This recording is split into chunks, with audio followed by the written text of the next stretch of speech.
It's Team Men. We're gonna do a new video by Jeff Nippard. I don't know. I think this is the newest video he's posted, and I figured, you know what? I'm gonna do a reaction video to it, to the gym lifting, recruiting, fitness gear slave himself, Jeff Nippard.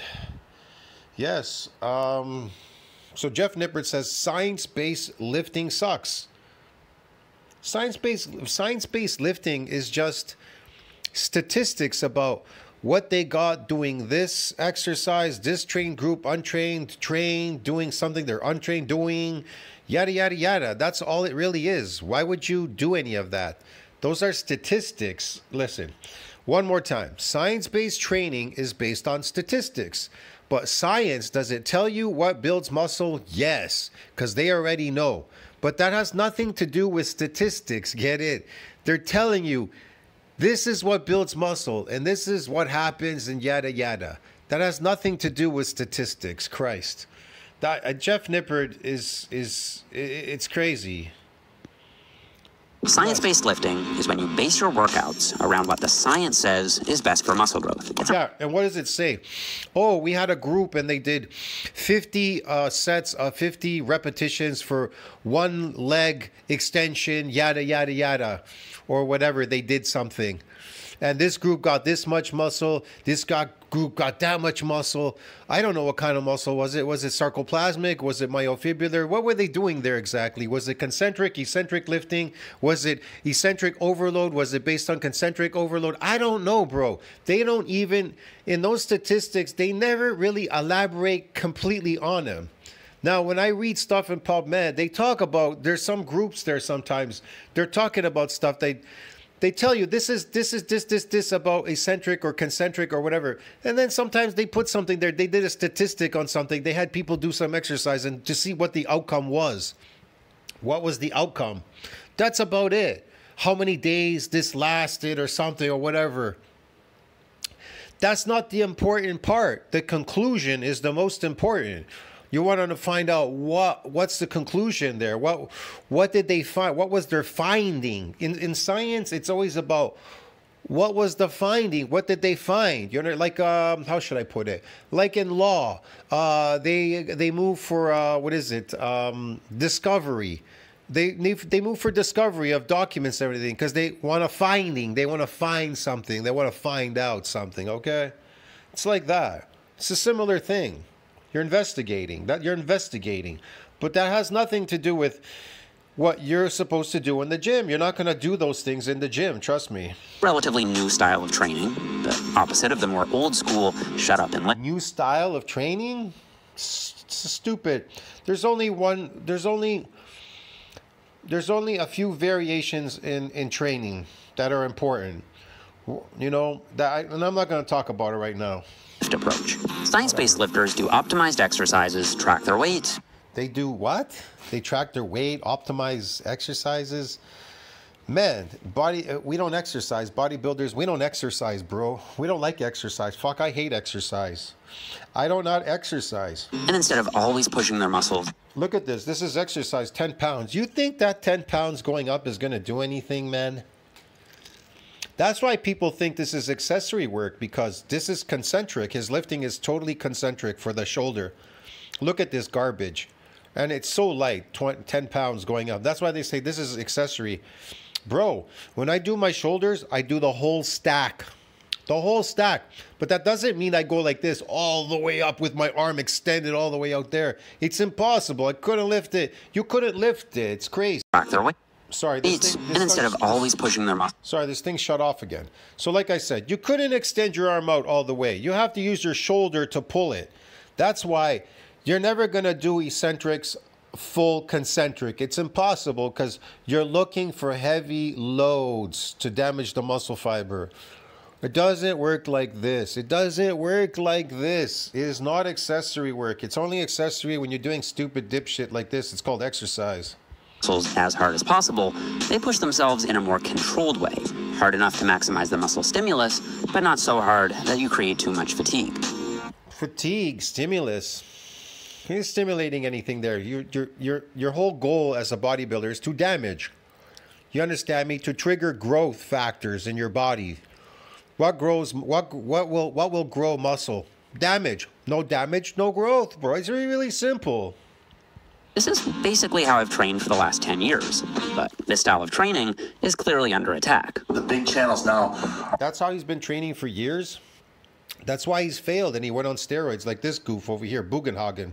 He's another fake. All about the science-based. I'm really tired of the whole science-based. Of course they're tired because they're all on steroids. These people are all fake. It's genetics, yeah. Training movement. I don't think science-based lifting is good, and I don't think it's a good idea. I'll be That's honest. another idiot.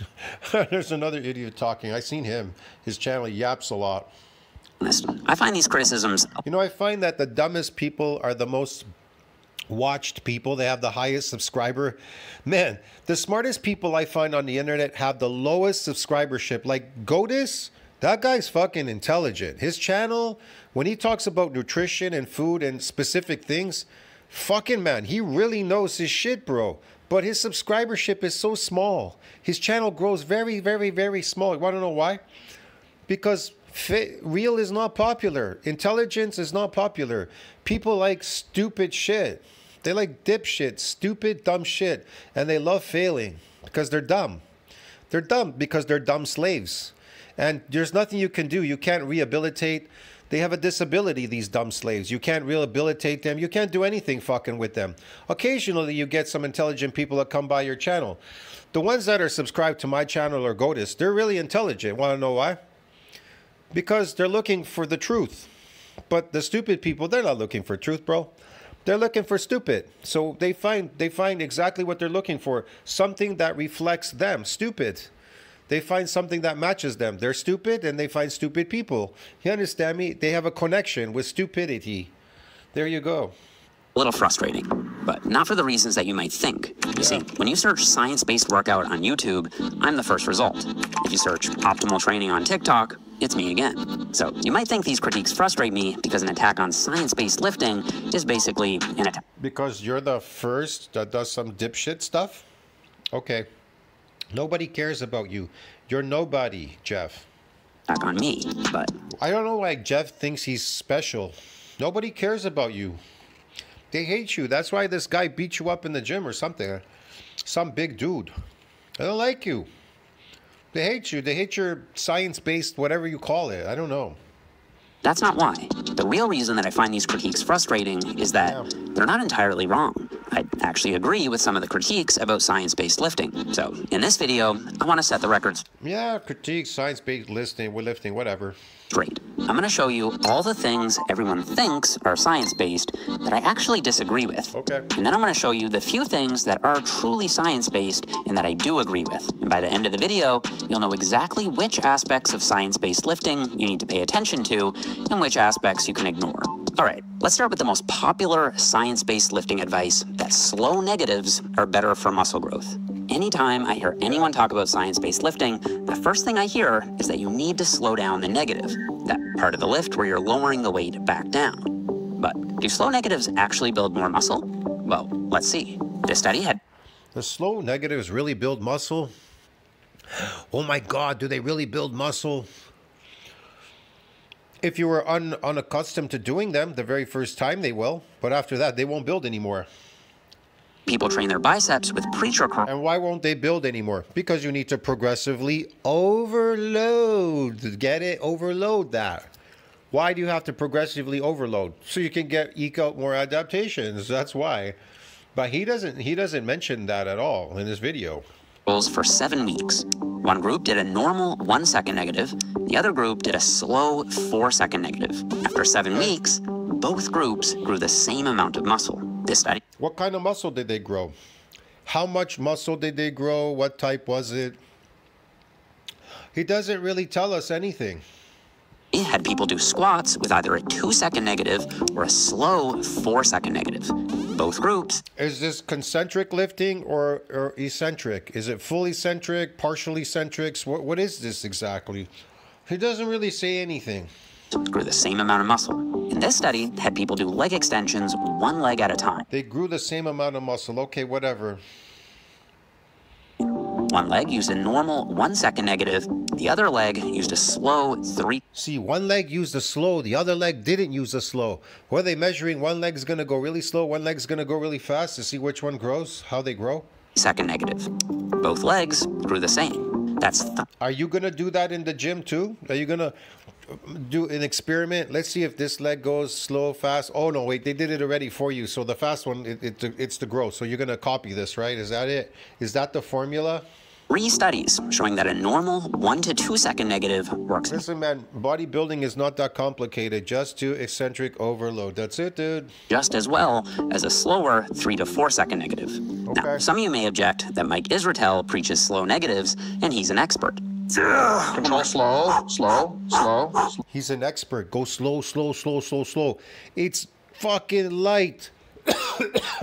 Let me explain this. Excuse me.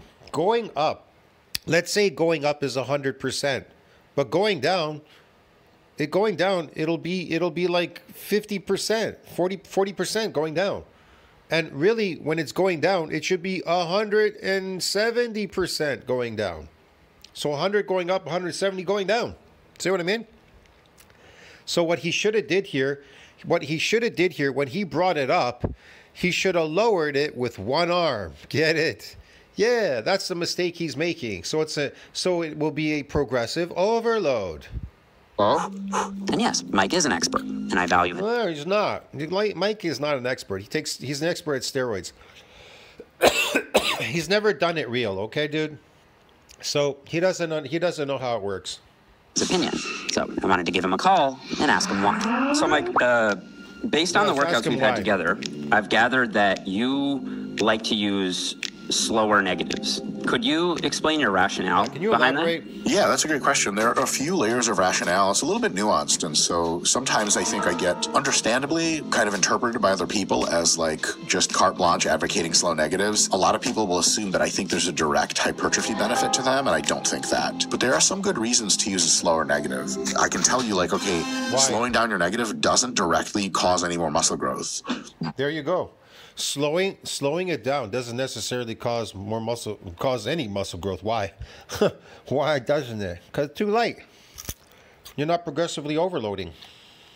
But it's substantially safer. All of a sudden, it's like, okay, It's safer. You want to know why? Because you're so weak. It's safer because you're so weak. But if you don't get an adaptation, you can't get stronger. If you don't get an adaptation in the eccentric, if you keep going heavier in the concentric, your nervous system, and you don't get any adaptations eccentrically, eventually when that weight comes down, you'll get an injury and you'll be taken out like every other power lifter. They're all quitting. That's why. so there's no downside really, but there's an upside of safety. Like, okay, that sounds pretty cool. That sounds like an interesting thing to really think about. The other thing is a lot of people have trouble with a mind-muscle connection. They can't feel their pecs working, their biceps working, whatever their muscle, the group they're If you truly want to get super strong, big and super strong, you want to do a lot of eccentrics, overload. doing, it's a situation. And the mind-muscle connection does not produce these crazy The mind-muscle connection, bro. This is so light. It's light going up and it's light going down. differences in hypertrophy. But in some individuals, it can produce substantial differences, small but notable ones, and that can help. Just out of curiosity, like in your own training, how long would you say each negative takes you on average? 2 seconds, maybe? Really? 1 okay. to 2 seconds. That's, Yeah. really? Okay, like, that's not yeah. that slow though. Well, yeah, it's not. It's just enough to control the load and enough for me to feel pretty safe. Okay, perfect. Okay, so we're actually there's not as much space between us as I thought on that. I think in our workouts you've probably instructed me to slow down because I am new to a lot of the techniques that you guys use. So I think those are great reasons to use slower negatives. And Mike and I, Holy shit, it went up so easy. And now it went down. Look, it went up so easy, it was so light going up. He went like this. Going down on the eccentric, it's fucking a million times lighter. There's nothing going on here. Nothing. are actually more alike on this than I realized. Even though slowing down a negative can help you lock in your technique Again, is this an arm exercise? Look at this. better. He's working his arms. Is this an arm exercise or is this a back exercise? Which one is it, dude? And anyways, it's too light. If you're using your arms, it's an arm exercise. You're pulling with your arms. You're not pulling with your back. You're pulling with your arms. This is dumb. For sure, I think we both agree that controlling the negative is the most important Yeah, but you're not controlling it. You're ass cheek squeezing. You're squeezing ass cheeks, dude. Why are you squeezing your ass cheeks? thing. It doesn't necessarily need to be super slow. This year, I was an author on a scientific review of optimal lifting technique, and we found that as long as each rep lasts 2 to 8 seconds in total, you're good. So here's what you need to know. If your negatives last What do we need to know? less than 1 second, they're too fast. You should slow them down and control the weight better. That's kind of stupid. Did you see how he dropped it? You could fucking get an injury there. That's dumb. If your negatives last 1 to 7 seconds or so, you're in the sweet spot. In this zone, I think it's up to your personal preference how slow you go. But if your negatives Those are dangerous. Never do those, man. Do them standing up in control. Never do that. You might get an injury and that's it. Take you out forever. last 8 seconds or longer, they're probably too slow, and you'd be better off speeding Okay, what is this slow descent gonna do? This very light descent. What's it gonna do exactly? Stress you out? them up a bit. So I'm not quitting on slow negatives altogether, but I am quitting the idea that you need to go really slow to maximize hypertrophy. And why do you need to go really slow? Because you're going really light? Is that it? And, oh, I'm Jeff Nipper using Science-Based. I want to make it feel like it's really heavy. Well, making it feel really heavy and it actually being heavy are two different things. Duh. Get it? another very popular science-based trend Let's just put it this way. It's too light to cause any micro tears in the muscle fiber. When it pulls on that muscle, it's not pulling. It's not pulling because it's too light. involves technique tips and tweaks. If you don't feel the weights pulling down on your muscle in the eccentric, going with gravity, I mean literally pulling like it feels like muscles are ripping off the bones. If you don't feel that, then there's nothing going on there, dude.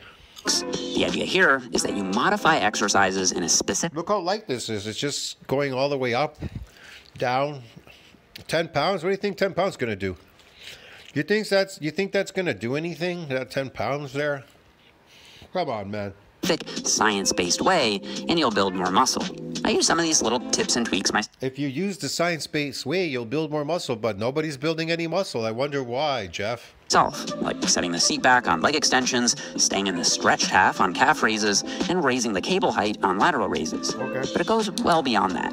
You cannot open social media without being flooded with a new spin on a common exercise. So the question is, are these tips Yeah, all these comical things are, if I just do this or change this up or whatever, all your exercises are frivolous and vexatious. They're lazy exercises, bro.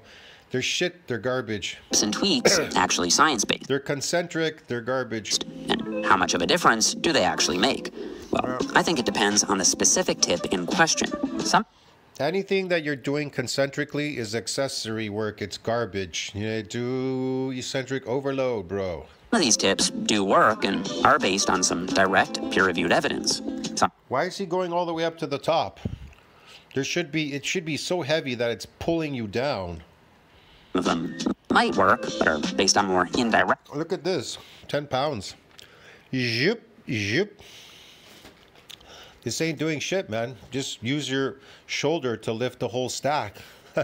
Why waste your time sitting there like a yo-yo doing 10 pounds? What are you waiting for? Santa Claus? If you still believe in Santa Claus, bro, I don't know. You got to wake up, man, because I don't. Direct evidence. Some probably don't work at all, or at least aren't based on any science. So, Why is he twisting there? That's just garbage. to make this as clear as possible, I made this table. I took every cue I could find on social media and put them into one of 3 categories. Cues that He did he? work and are based on science, cues that might work and are based on indirect science, Okay. and cues that probably don't work or at least don't have any science behind them. Right. I included the scientific reference for cues that have one, and I'll highlight all the cues that I actually do myself in blue so you can pause and screenshot if you want to read. But the reality is, all of these tips and tweaks, every one of them, even the Why would I read him and waste my time? science-based ones, will have a relatively minor impact on your gains. And none of these tips and tweaks are as important as simply pushing yourself hard and doing So, if I follow the formula to build muscle eccentric overload training, why would I have to follow any of these things? Tweaks plus tips, hard train, volume. Why do I need to follow any of these? For what purpose? Because I got nothing better to do. I want to do exercise. I want to fail in the gym or something. Like I want to waste my time, go in there and do stupid shit. You're crazy, man. I don't waste my time going to a gym, bro. I hardly ever work out. I hardly ever go to a gym. And when I do go to a gym, I'm going there for results. That's it. I'm not going to waste my time. I'm going to spend the next 3-4 hours working out, and I'm going to fucking give it my all, my maximum on the day. And then I go away from the gym. Sometimes a week, 2 weeks, whatever. I go away. Then I come back. I don't show up there. I don't show my face there. And when I come back, I'm bigger and stronger every time. Then I come back and I just do another session again, all over again, to get bigger and stronger. That's it. Who cares about the rest? Enough volume. But that's just the tip of the iceberg, because it's not just tips and tweaks that people associate with science-based lifting. Science-based lifting has become synonymous with perfect technique in general. Let me prove that to you. Which of these two techniques looks more science-based to you? I'm doing perfect, strict technique on the left, and Sam is doing loose, cheating technique on the right. Most people would say that my technique is more science-based. But why? My technique is more science-based, broski. Yeah. Sure is. As of now, there's never been a study comparing strict technique to loose technique. Future science could show that loose cheat reps actually cause more growth than perfect strict reps. We don't know. They do? Why would they cause more growth? What type of growth? Until that study comes out, it'd be misleading to say that perfect strict form is more science-based. Luckily, we won't have to wait very long. What does a form have to do with building a muscle? What are you talking about? For that study because I'm helping run it now at Lehman College in New York. Now, of course, when you do any exercise, there are a few basic technique guidelines that you should follow so you can do the exercise safely and effectively. For example, on a squat, you don't want to fall backward or fall forward, so you should try to keep the bar in line with the middle of your foot. You should try to keep a relatively neutral spine, although a little butt wink at the bottom isn't worth freaking out about. And you should get as deep as you comfortably can, because squatting deep does seem to cause more quad growth and glute growth. But the exact squatting deep, it does cause damage, yes. Angle you point your toes in, the specific stance width you take, and whether you put your thumb on top or bottom will, in all likelihood, have a very small impact on your gains. These things can help you feel more comfortable with the lift, but the reality is, if you're in the gym squatting with a high effort each week, your legs are going to grow. The same goes for the lat pull down. Many science- Oh really? They are they? Base lifters think that if they just take the perfect grip width and point their elbows in exactly the right direction, they're going to unlock a whole new level of gains. Probably. What? If you just twist your elbows, unlock a whole new gains? Give me a break, bro. What is he talking about? Not. Grab the bar, lock yourself into the seat, pull the bar down to your chest, control the weight on the way up. You shouldn't be able to pull it down to your chest. You shouldn't be able to even pull it down the back of your neck. You should only be able to pull it down so much and then it pull you up like crazy. And push the set hard. If you do that, your back is going to grow, and technique refinements. If you do that, your back is going to grow? No, it's not. It's not growing. It's not growing, bro. Beyond that are ultimately just guesses. I personally don't have a problem with people making those guesses, especially if they're educated guesses. There's nothing wrong with telling someone to take a closer grip to target their lats from a different angle, or to lean back a bit more to target the mid-back. But if we're being real, pretty much all of training technique is so much more of an art than it is a science, at least for now. But coaching should be a blend of science and experience, so that's okay. But there's an element of perfect technique that isn't okay. And it's this unrealistic expectation that there should never be any change in your technique from your first rep to your last rep. Let's say on rep 1, right, you get the bar all the way down to your chest. By the time you get to rep 10, you can't quite get the bar all the way down. It's about 1 inch away. That means rep 10 looks a little different from rep 1. So as a science-based lifter, you end the set there.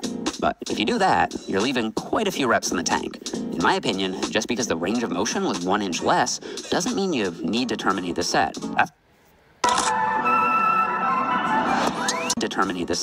That's why I love Sam Sulek's style of lat pull downs, where he keeps. He likes Sam Sulek's style of pull downs. He's pulling the whole stack and he's pulling it, and that's it. Yes. Going even after he can't complete a full rep. When you're pushing really hard. Yeah, but the problem was in the beginning he could complete a full rep, and so he's just fatiguing now. Has nothing to do with it doesn't have nothing to do with he's not doing eccentrics. Okay, that's all. That's not eccentric overload because he already was able to pull it down. Some of your reps might look a little ugly. In my book, that's totally That's concentric. If you're pulling that thing all the way down, that's a concentric exercise. It is no longer eccentric because it's too light going up. fine, but I do think you should still keep your form somewhat consistent from week to week for See, look. When it went down, it was so hard to bring it down. That's concentric. Now when it goes up, look how easy it goes up. Look at his face. He's relieved. Look. tracking See? Watch when he brings it down. progress. If your technique Watch when he brings it down. He fucking goes nuts. gets sloppier and sloppier over time, you'll still make Let me gains. explain something to you. When I'm in the gym doing eccentrics, fuck, man. My face is like that when he's pulling it down, bro. When that weight is pulling me down, my face is fucking turning blue because I could feel muscles tearing all over the place. They're like tearing, bro.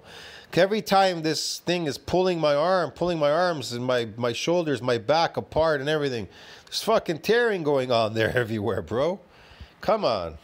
But you're probably not progressing the target muscle as much as you think. Now, out of everything, science-based lifting Again, is this a arm exercise? This arm exercise, dude. Look, he's doing It's his the arms. most He's doing his arms here. famous He's doing arms, he's doing hammer curls. What the fuck, man? This is not a back exercise. This is too light. for optimal exercises. Optimal exercises claim to be better for muscle growth based on scientific Yeah, us bodybuilders, we don't exercise, dude. We damage. We don't exercise. studies. But what are those studies exactly? Well, let's see by comparing two very different back exercises. The half-kneeling one-arm cable lat pull-down and the bent-over barbell row. Most people think of the one-arm cable lat pull-down as the more science-based exercise and the barbell row as the more hardcore exercise. Maybe that's understandable. After all, in my back tier list video, I put the one-arm half-kneeling lat pull-down in S tier Yes, sir. Hardcore. and the barbell row in B tier. And that led to reactions like this. Any other stuff here? It'll activate all the muscles in your back. By contrast, You're squeezing ass cheeks here. You're not doing anything. the one-arm lat pull-down will specifically isolate one muscle It's too light. It's too light. You're just squeezing ass cheeks. in your back, your lats. These are different tools for different jobs. I'd pick the barbell row if I was training someone limited on time and who needed to get the most bang for their buck. I'd especially pick it if they were trying to get stronger. But I'd pick the one-arm lat pull-down for someone who's already hit their basic compound lift and needed a little extra volume for their lagging lats. That one-arm lat pull will add more lat volume for basically no fatigue. It's perfect for that. The reason I put the barbell row in B tier is because I think there's a better tool for the same job.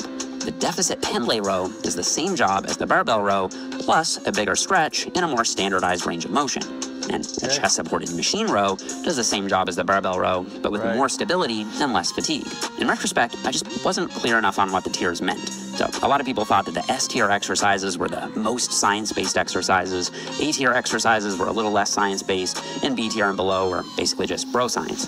That's not true, though. There's honestly just not much science on exercise selection at all. It may shock you to learn that there's never been a single study that has measured back muscle hypertrophy directly. Not one. There's just biomechanics research Oh, really? and EMG studies. And we don't even know if EMG predicts hypertrophy. So my tier list rankings mainly came from indirect evidence and personal experience. And now, having done the series, I think it'd be more accurate to think of the tier list as going from slightly more effective to slightly less effective. But you need to realize that as long as you take any exercise to failure, or close to failure, that exercise will build muscle. From there, you can fine-tune things based on stretch, tension, overload, and what feels good. But I do think the exact exercises you pick are less important than simply training hard and doing enough volume. Training hard and doing enough volume is what hypertrophy science is really all about. I mean, just look at all the hypertrophy studies on training volume alone, and compare that to all the hypertrophy Oh, brother. studies on the optimal bench angle for pec growth. Okay. So I'm going to go a little deeper on these two topics, training hard and doing enough volume. When it comes to training hard, this is what the science shows. The latest meta-analysis took 15 studies, pulled them together, and compared the muscle growth from groups going to failure versus groups not going to failure. And this graph shows their overall findings. As you can see, as you get closer and closer to failure, you do get more muscle growth. But there's a point where too much failure training What? As you get closer to failure, doing concentric lifting, there's muscle growth. What kind of muscle growth? Sarcoplasmic, right? There's no muscle growth. in other words, you're not growing, you're damaging. So you can't be growing. It's impossible. Think about it. He says as you get to failure, you grow more. What are you growing there? Inflammatory response and what? Glycogen. For every gram of glycogen, 3 grams of water drawn between the skin and the muscle into the muscle. So he says as you get to failure, you're growing. Well, I don't know muscles that grow going to a failure lifting a weight. But I do know that in eccentric exercise, they get damaged. You see what I mean? The heavier the load, and the rep scheme and the sets and reps, the more damage it'll occur. And then it'll have to adapt by coming back the following week, bigger and stronger the following week. This guy says the more you get into failure, the more growth you get. What kind of growth is that? What's growing there exactly at failure? A pump? A pump just grew. Oh, okay. Can cause recovery issues. I think as long as you're getting 1 to 3 reps. What's the recovery? Because you're an endurance athlete now, you're exhausted, exercising, lifting boxes all day. Shy of failure, you're good. But the problem is, if you always leave 3 reps in the tank, you might accidentally be leaving 5 or 6 reps in the tank without realizing it. That Right, okay. exertion will cost you gains. So I like to play it a little safe and get a little closer to failure than I probably need to. I usually leave 1 or 2 reps in the Get to failure, so fatiguing yourself. You're getting tired doing that. Okay, great. tank on most sets, and then push my last set all the way to failure, assuming it's an exercise I can feel. Notice he never talks about damaging muscles, micro tears, micro damages. There's nothing going on here, bro. Man, this is just bullshit training. Safely on. How hard you push is your training. No wonder, I don't know why he has so many subs. Who's watching him? Who's even listening to him? Why would you want to? Quality. How many sets you do is your training quantity. You need both quality and quantity for maximum gains. For maximum gains, Oh, really? how many sets should you do? Well, in the research, this is called training volume, and it's the number of hard sets you do per muscle per week. For example, if you do 5 sets for your chest per week, you do low volume training. If you do 10 sets for your chest per week, you do moderate volume training. And if you do 20 plus sets for your chest per week, you do high volume training. I'd call 30 plus sets per muscle per week ultra high volume training. Luckily, we now understand the relationship between volume and muscle growth so much better than ever before. A brand new training volume meta-analysis was just published a few weeks ago with a ton of super impressive data analysis. Across 35 studies, they found that doing more volume did, in fact, cause more muscle growth. And that was true all the way up to 42 sets per muscle per week. That's an insanely high, borderline impractically high level of volume, and the gains are diminishing. But it's nonetheless true that the more work you do, the better gains you get, at least in the short term. And that's the crucial caveat with this research. It's still unclear how these different volumes play out over the long term. That's because most of these studies only last 6 to 10 weeks. So for 6 to 10 weeks or so, yeah, doing high volume causes more gains. But we don't know. Yeah, high volume is associated with sarcoplasmic training. Yeah, that's what it is, high volume. Expanding the sarcoplasm, the volume of the sarcoplasm, yeah. For sure, if that's true over time. For that reason, I think the volume sweet spot is still in this range for most people. 8 to 20 sets per... See, he doesn't explain to you sarcoplasmic, myofibrillar growth, concentric, eccentric, what are the differences and everything. He says, I'm using science-based lifting. Okay, I did this exercise, that, and we got this muscle, that muscle, and they did this, and they did that. Man, none of this makes sense because it's not explanatory. He doesn't explain anything in his videos. Muscle per week. If you really want to bring up a lagging body part, like your chest, for example. He doesn't explain what exercises they were using. What this was, this eccentric overload, concentric? Was it based on full range? What was this based on, bro? Is this sarcoplasmic hypertrophy or myofibrillar growth? Like, which one are you doing there? Did they take on a relatively amount of damage, or did they just take on the pumps? Were they getting pumped up, or damage? Which one is it? He doesn't tell you anything. You could blast it with super high volume for a month or two, going as high as 30 sets. Listen to what he says. You could blast it with super high volume. Super high volume what? In an adapted state, untrained? Is it a new exercise? Are you familiar with it? Are you unfamiliar with it? Untrained? Unaccustomed to doing, like, I don't understand any of this shit because it's garbage. per week, and as long as you reduce your volume for other body parts, you should recover fine and make some sweet pec gains. But remember, if you don't have all day to train, the research still shows that even just 4 sets per muscle per week can get the job done as long as you push those sets hard. And if you take For whatever, man, you just go in once a week and just tear up shit, and that's it, and go home. one message away from this video, I hope, is that your training doesn't need to be perfect to be effective. I know some people in my audience get paralysis by analysis. They want to figure out every little thing about training before getting to work. I think it's cool. Okay. To try to figure out every little thing. I do that myself. But the reality is, the best program isn't always the most optimal one. It's the one you'll actually stick to. So it's totally fine if you drop your strict RPE adherence and do some feel-based sets every now and then. It's also totally fine if you do some workouts that are suboptimal on paper, but just more fun in the gym. It's cool if you do some chi reps at the end of some sets because it helps you get in the zone. None of these things are in conflict with smart training because smart training is mostly about training hard and being consistent. I start my new book, Smart training is about training hard and consistent. No, it's not. Smart eccentric training is about training, you don't train that hard. Get it? You don't train often. You just train on the day. That's it. You just put in the work on the day, and then that's it. And then the rest, your body will take care of it. It's its job to grow the muscles. Muscle Ladder with a chapter on sustain. Your job is to damage it. Your body's job is to repair and remodel it bigger and stronger and give you a new adaptation. That's it. That's how it works. Ability. Look, he's got some phony bodybuilding book he created. And then there's a big chapter on mindset. These two principles form the rails of the ladder, and then all the other variables like technique, exercise selection, effort, and volume make up the 10 rungs of the ladder. It's a huge hardcover book with super high quality print, full color images, and diagrams. And you know what kind of book it is? You'll fail. That's what kind of book it is. You'll read this book, but you'll fail. Everything works in the beginning and then it stops working. You could do all these exercises once and they'll work, but after the second bout, they're not going to work anymore. Get it? Science corroborates what I say. They're not going to work anymore. You want to know why? It's really simple. Here, I'll show you why. This is why it's not going to work anymore. Let me see if I can find it. I don't know if I can find it right now. Hold on. Maybe it's there. I don't remember right now. Hold on a second.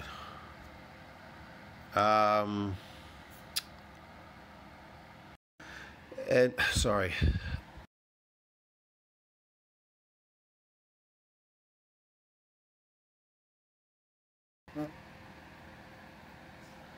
Here it is. So this is from NCBI. Muscle damage from eccentric exercise, mechanisms, mechanical signs. A second period of exercise, a week after the first, produces what?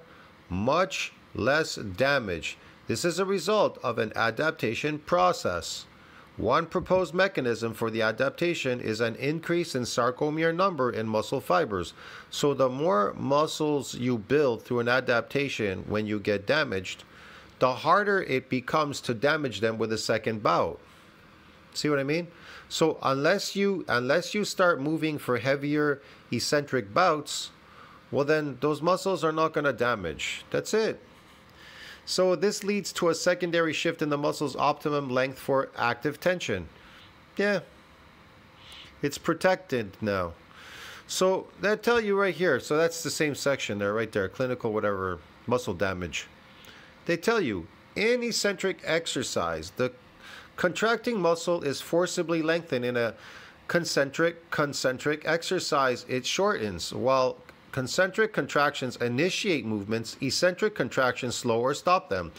A unique feature of eccentric exercise is that untrained subjects become stiff and sore the next day afterwards because of damage to muscle fibers.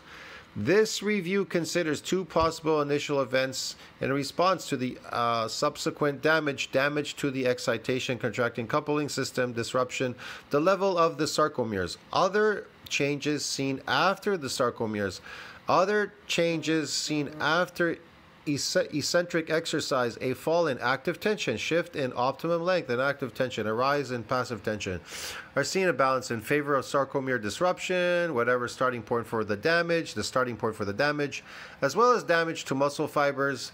There is evidence of disturbance of muscle sense, organs, and perception. Yes, second week, whatever, produces much less damage.